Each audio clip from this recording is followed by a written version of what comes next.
Par rapport à Christian Merli, de l'autre côté, c'était pas de Bourgeon en retrait par rapport à Mathieu. Dans cette troisième belle histoire, on attend ça avec impatience. Allez Dominique, Michael Guel, voilà ce qui se passe là, pareil, il arrive au raccordement et on voit qui était en tête de ce groupe. Ensuite, comme on le disait hier, nous avons Samuel Jurassic qui a remis l'église du milieu du village en revenant ce matin lors de la première ascension de course. Nous avons pas dans le groupe qui est parti à la pause dans le premier lieu. On continue avec ces garçons, les chronos qui arrivent pour le groupe FDI à l'instant. Le premier c'était une minute 302 à l'instant migrante. Allez, on va se très Pascal Marais à l'instant qui améliore également une 21 332 pour l'instant. On le rappelle, les garçons. Allez, gros passage à l'instant là pour le champion numéro 192 à l'attaque sous le yeux, la 106 de Christophe Maillot alors que nous avons joué à l'écran qui termine en 1,17 876. Très beau passage, monté en allant chercher un 1,13 527, amélioration, meilleure performance sur la montée qui lui permet de grappiller un petit peu de chrono qui nul, mais ce n'est pas encore suffisant pour un peu de Christophe Maillot, 1 minute 13 secondes et 495 millième. Grosse bagarre pour la 4e et la 5e place. Ça va vite sur la partie du raccordement là pour Ferdinand Loton, tout comme Julien Bernier à l'instant. Là on voit qu'il transite un cercle de 154 qui lui permet de l'emporter en F2001, victoire en 14 temps pour Jean-Baptiste Delange. Attention devant nous, un garçon qui a fallu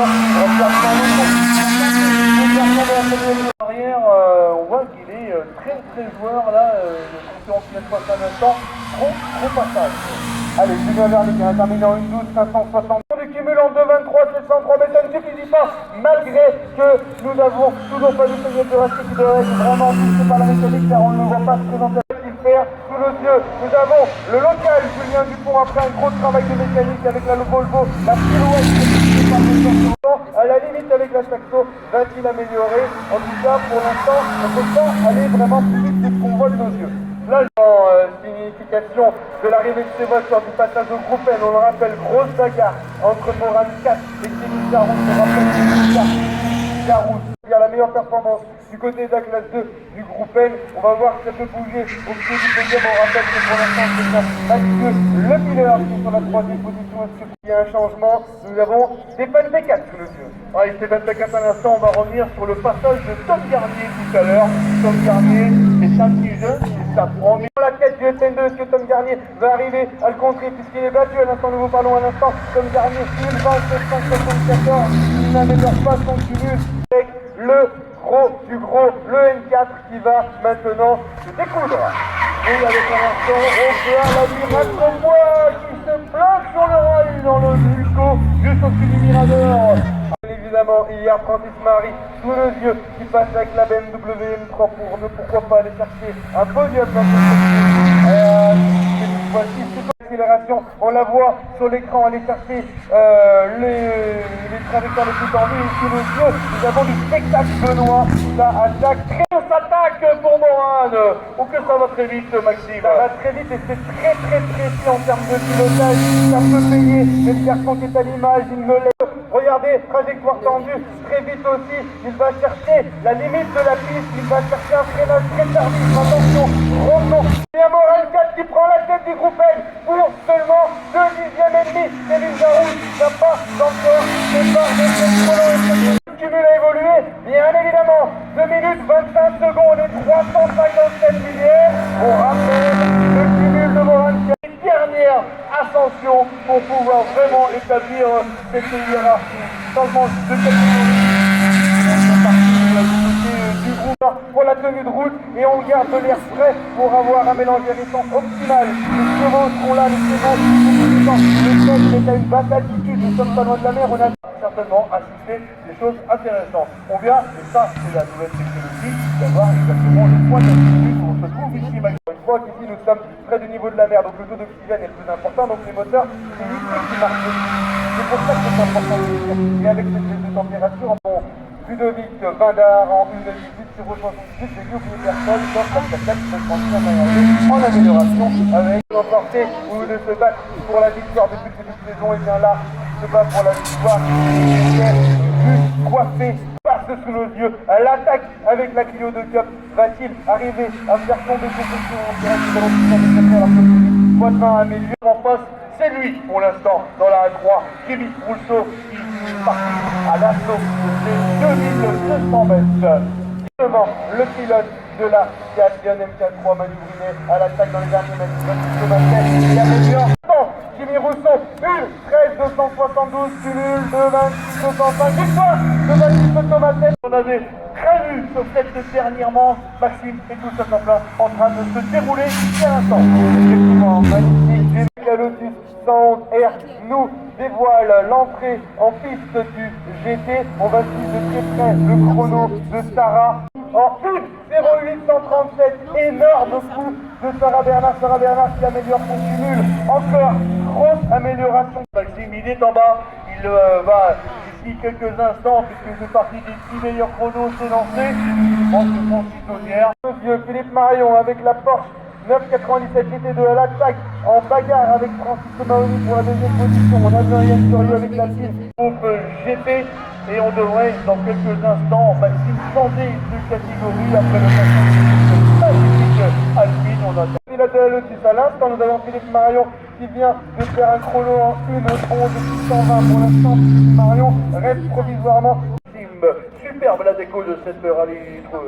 Magnifique, et c'est magnifique, c'est ce que vient de faire Francis O'Mahony, évidemment, ça n'arrête pas. Le suspect, c'est encore là. Francis O'Mahony améliore son chrono en 1:10. Allez, le 129 à l'instant, Sébastien Gaumont devant nous. On va accueillir Philippe Podinier, Marc, le saison 1:09 486, amélioration du pilote de la team. Voilà pour le GT. On va donc passer au PC avec le temps d'après-midi. C'est chaud, écart assez réduit. Patrick Cravé est sur la troisième barre. Et qu'il va y avoir des interactions. Nous verrons ça dans quelques minutes. À l'instant, Sébastien Gaumont.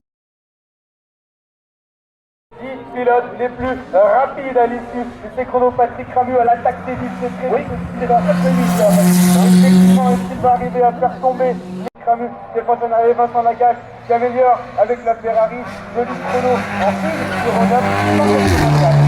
On voit sous les yeux venir remettre l'église au milieu du village. Attention, Eric Péchaud, c'est très vite avec la RS 2000 où il y a le chrono de Patrick Ramu en 1:10:466. À mon avis, est inarrêtable aujourd'hui. Sébastien Lemaire, qui doit avoir un cœur de profondeur avec Sarkozy, le deuxième. Attention, sous nos yeux, Christophe Pointillon, avec un CG en pleine bourre, en pleine forme. Christophe Pointillon doit pouvoir avec Sarkozy. En deuxième position sera Philippe Snitter, avec la Mégane RS01. Anthony Dubois, avec la... Mais ça ne suffira pas pour monter sur le podium de la série Production. Attention, il va le tomber une vitesse, troisième vitesse, accélération, la voiture reste au sol, il y a Alex Pointillon qui est en train de partir à l'assaut de Tony Pasto avec le Traquinaire 01 qui conduit d'une manière extrêmement propre avec un chrono dans le sens, je ne m'abuse.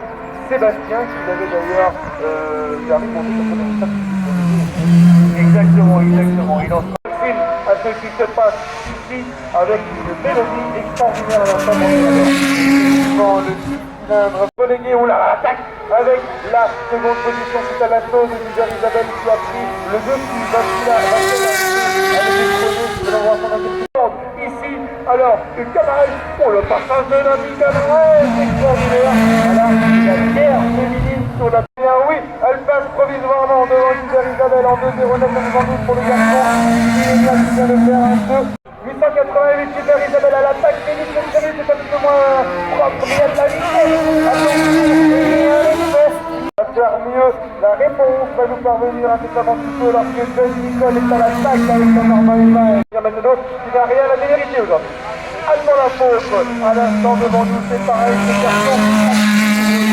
Performance pour John Nicole, il a retrouvé un pilotage intéressant qui lui permet de battre avec les essais, ça c'est important de 0-0-40. Pereira sera décalé puisque nous sommes revenus en D1, on les retrouvera un peu plus tard, les monoplaces avec le tir,